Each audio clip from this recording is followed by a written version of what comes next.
Hello friends, welcome to online study point. तो दोस्तों, आप सबकी डिमांड पर लेकर आ गया हूँ भारत की नदियों से रिलेटेड टॉप 25 क्वेश्चंस। दोस्तों, ये एक ऐसा टॉपिक है जो कि प्रत्येक कॉम्पिटिटिव एग्जाम से में इस टॉपिक से 2 से 3 क्वेश्चन श्योर बनता है, पक्का पूछ लिया जाता है। इसलिए आप इस वीडियो को स्किप न करें, लास्ट तक देख लें। और दोस्तों, यदि तक आपने चैनल को सब्सक्राइब नहीं किया, चैनल को सब्सक्राइब करके बेल आइकन प्रेस कर दें। साथ ही साथ इस वीडियो को लाइक और शेयर जरूर करें। और दोस्तों, इसे आप एक मॉक टेस्ट के रूप में भी ले सकते हैं। टोटल 25 क्वेश्चन है। और दोस्तों, यदि आपसे नहीं आता है तो आप हमारे साथ इस वीडियो में लास्ट तक बने रहें, आपको सारे क्वेश्चन याद हो जाएंगे और ये काफ़ी हेल्पफुल है हर एग्जाम के लिए। चलिए तो फिर स्टार्ट करते हैं। पहला क्वेश्चन है हमारा, भारत में प्रवाहित होने वाली सबसे बड़ी नदी कौन सी है? तो दोस्तों, भारत में प्रवाहित होने वाली सबसे बड़ी नदी है गंगा नदी। ठीक है, ऑप्शन ए इसका करेक्ट हो जाएगा। दोस्तों, यहाँ से क्वेश्चन क्या बनता है कि गंगा नदी की टोटल लंबाई कितनी है? इसकी लंबाई दोस्तों 2525 किलोमीटर। याद रखिएगा। इसका उद्गम स्थल कहाँ से, ये भी कई बार पूछा जाता है। गंगा नदी का उद्गम स्थल दोस्तों उत्तराखंड के गंगोत्री हिमनद से। ठीक, उत्तराखंड के उत्तरकाशी जिले से गोमुख के निकट गंगोत्री हिमनद से होता है। यहाँ गंगा भागीरथी कहलाती है। ठीक है, तो भारत में प्रवाहित होने वाली सबसे बड़ी नदी है गंगा, जिसकी लंबाई टोटल 2525 किलोमीटर। ये पॉइंट आप जरूर याद रखिएगा। नेक्स्ट दोस्तों, गंगा नदी को बांग्लादेश में किस नाम से जाना जाता है? यदि आपको पता है इसका आंसर तो बता सकते हैं, काफ़ी अच्छा क्वेश्चन है। गंगा नदी को बांग्लादेश में दोस्तों जाना जाता है पद्मा से। ठीक है, पद्मा, पद्मा के नाम से जाना जाता है, तो ये आप याद रखिएगा, काफ़ी इंपॉर्टेंट है।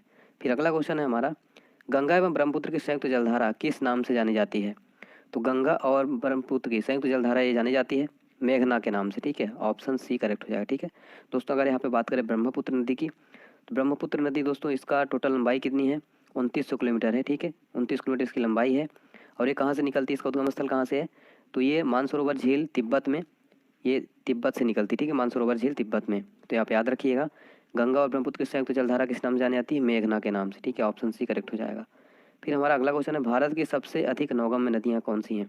भारत की सबसे अधिक नौगम्य नदियाँ हैं दोस्तों ये, ऑप्शन बी गंगा और ब्रह्मपुत्र। ठीक है, गंगा और ब्रह्मपुत्र। अगला क्वेश्चन है हमारा, सुंदरवन का डेल्टा कौन सी नदी बनाती है? आपको बताना है कि सुंदरवन का डेल्टा ये कौन सी नदियाँ बनाती हैं। काफ़ी इंपॉर्टेंट क्वेश्चन है ये। करेक्ट आंसर हो जाएगा इसका ऑप्शन सी गंगा और ब्रह्मपुत्र। ठीक है दोस्तों, मैं आपको बता दूं, गंगा और ब्रह्मपुत्र नदियाँ बांग्लादेश में विश्व का सबसे बड़ा सुंदरवन डेल्टा का निर्माण करती है। ठीक है, तो ये क्वेश्चन आपसे पूछा जाए कि विश्व का सबसे बड़ा डेल्टा कौन सी नदियाँ बनाती है? गंगा और ब्रह्मपुत्र। कहाँ पर? बांग्लादेश में। और विश्व का सबसे बड़ा डेल्टा, इसका नाम क्या है? सुंदरवन। तो इतने पॉइंट आप जरूर नोट कर लीजिए। फिर हमारा अगला क्वेश्चन है, गंगा और ब्रह्मपुत्र नदियों का उद्गम स्थान क्रमशः कहाँ है? तो दोस्तों, मैं आपको पहले भी बता चुका हूँ, इसका आंसर आपको पता है तो आप जरूर बताएं। इसका आंसर है ऑप्शन डी, उत्तराखंड और तिब्बत में। ठीक है, गंगा का मैंने आपको बताया कि उत्तराखंड के उत्तरकाशी जिले के गोमुख के निकट गंगोत्री हिमनद से। और ब्रह्मपुत्र का मैंने आपको बताया कि ये मानसरोवर झील के पास स्थित ये चिमायुंगुद हिमानी से निकलती। ठीक है, मानसरोवर झील तिब्बत, तो याद रखिएगा गंगा और ब्रह्मपुत्र नदियों को उद्गम स्थल। नेक्स्ट है हमारा, विश्व का सबसे बड़ा नदी द्वीप माजुली का निर्माण करने वाली नदी कौन सी है? तो विश्व का सबसे बड़ा नदी द्वीप माजुली का निर्माण करने वाली नदी है दोस्तों, वो है ब्रह्मपुत्र, ऑप्शन डी। ठीक है, ब्रह्मपुत्र।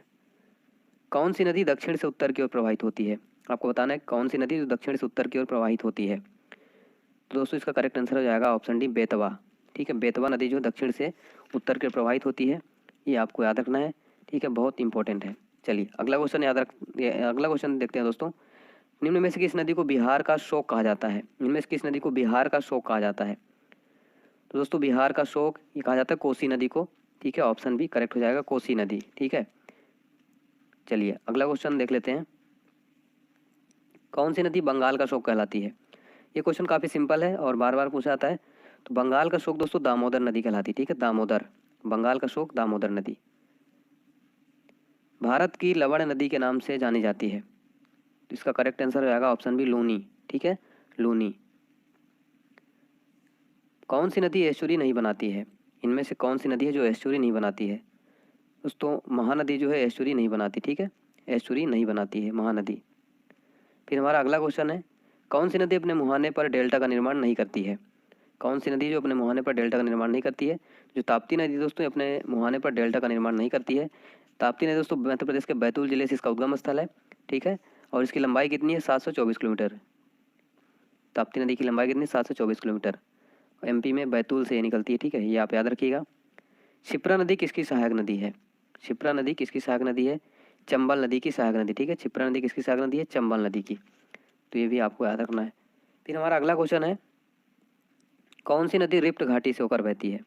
कौन सी नदी है जो रिफ्ट घाटी से होकर बहती है, रिफ्ट वैली से होकर? करेक्ट आंसर हो जाएगा दोस्तों ऑप्शन बी, ताप्ती। ठीक है, ताप्ती। फिर हमारा अगला क्वेश्चन है दोस्तों, दक्षिण भारत की नदी में सबसे लंबी नदी कौन सी है? दक्षिण भारत की सबसे लंबी नदी है गोदावरी। ठीक है, गोदावरी, जिसको वृद्ध गंगा कहा जाता है।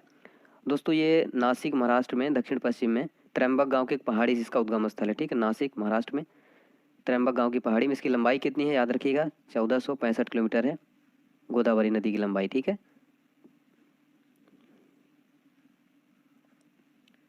कौन सी नदी वृद्ध गंगा के नाम से जानी जाती है? वृद्ध गंगा के नाम से जानी जाती है तो गोदावरी। ठीक है, गोदावरी। अगला क्वेश्चन है हमारा, गोदावरी नदी का उद्गम स्थल कहाँ है? मैंने आपको बताया दोस्तों, गोदावरी नदी का उद्गम स्थल है त्र्यंबक गांव। ठीक है, त्र्यंबक गांव की एक पहाड़ी नासिक में। अगला क्वेश्चन है दोस्तों, किस नदी को उसकी पवित्रता के कारण दक्षिण भारत की गंगा कहा जाता है? किस नदी को उसकी पवित्रता के कारण दक्षिण भारत की गंगा कहा जाता है? दोस्तों कावेरी। कर्नाटक के कुर्ग जिले में स्थित ब्रह्मगिरी पहाड़ी से इसका उद्गम स्थल है। ठीक है, इसकी टोटल लंबाई कितनी है? 805 किलोमीटर। ठीक है, 805। कहाँ पे इसका उद्गम स्थल? कर्नाटक के कुर्ग जिले में स्थित ब्रह्मगिरी पहाड़ी से। विश्व का सबसे बड़ा बृहत्तम डेल्टा निर्मित होता है, तो मैंने आपको बताया दोस्तों, गंगा और ब्रह्मपुत्र द्वारा। बांग्लादेश में विश्व का सबसे बड़ा डेल्टा सुंदरबन डेल्टा का निर्माण होता है। ठीक है, निम्न नदियों में से सबसे अधिक पथ परिवर्तित किसके द्वारा किया जाता है? कोसी नदी। ठीक है, सबसे अधिक पथ परिवर्तित करती है कोसी नदी। भागीरथी और अलकनंदा मिलकर गंगा कहाँ बन जाती हैं? दोस्तों ये बन जाती है देवप्रयाग में। ठीक है, देवप्रयाग में भागीरथी अलकनंदा से मिलती है, तो यहाँ पे संयुक्त धारा का नाम हो जाता है गंगा। ठीक है, तो यहाँ पे याद रखिएगा। और जहाँ से उद्गम स्थल होता है वहाँ पे गंगा को भागीरथी कहते हैं। ठीक है, चलिए, सिंधु नदी का उद्गम स्थल कहाँ है? सिंधु नदी का उद्गम स्थल तो शेषनाग झील। सिंधु नदी का उद्गम स्थल कहाँ है? शेषनाग झील, ये आप याद रखिएगा। नेक्स्ट है दोस्तों, कौन सी नदी अरब सागर में गिरती है? कौन सी नदी अरब सागर में गिरती है? तो माही नदी जो दोस्तों अरब सागर में गिरती है। ठीक है, तो ये आपको याद रखना है, काफ़ी इंपॉर्टेंट है। नेक्स्ट है दोस्तों, प्रायद्वीपीय भारत की सबसे बड़ी नदी कौन सी है? प्रायद्वीपीय भारत की सबसे बड़ी नदी है दोस्तों गोदावरी। ठीक है, ये इसकी लंबाई कितनी है? 1465 किलोमीटर, 1465, 1465 किलोमीटर। इसकी उद्गम स्थल कहाँ है इसका? नासिक में त्र्यंबक गांव की एक पहाड़ी में। ठीक है, ये आपको याद रखना है। प्रायद्वीपीय भारत की सबसे बड़ी नदी है गोदावरी। तो ये थे दोस्तों नदियों से रिलेटेड टॉप 25 क्वेश्चंस। वीडियो को अच्छा लगा हमें कमेंट बॉक्स में जरूर लिखें, और ये वीडियो आपको पसंद आ रहा है तो इसी तरह की मैं सीरीज कंटिन्यू रखूँगा। यदि आप कमेंट बॉक्स में अपना फीडबैक जरूर दें। चैनल को सब्सक्राइब कर लें, बेल आइकन प्रेस कर दें, लाइक शेयर जरूर करें। ठीक है दोस्तों, चलिए तो मिलते हैं नेक्स्ट वीडियो के साथ। तब तक के लिए आप स्वस्थ रहिए।